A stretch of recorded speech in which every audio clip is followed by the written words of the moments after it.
Escola d'Adults per organitzar aquest debat. Soc Isabel Aigües, jo crec que molta gent me coneix.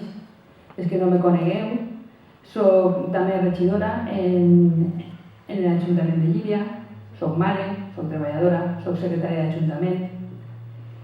Me presento per el partit Contigo Somos Democracia, perquè el que més me va agradar d'aquest partit és que és un partit principalment municipalista, és a dir, que ningú me va cridar de València a dir-me encara que a Llívia li interessi això, tu tens que fer això que és política del partit. Això en aquest partit no va passar. Així en aquest partit n'hi ha una agrupació que decidirà què és el millor per a Llívia.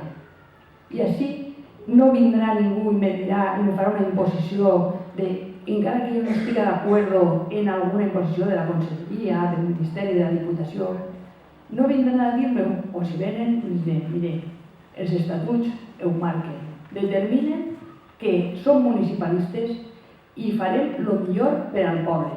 Quan una persona és com jo, que s'ha criat així, que la seva família és així i que sap el que és estimar Llívia, per damunt de tot, fer el millor pel seu poble és algo que t'obliga dels veïns.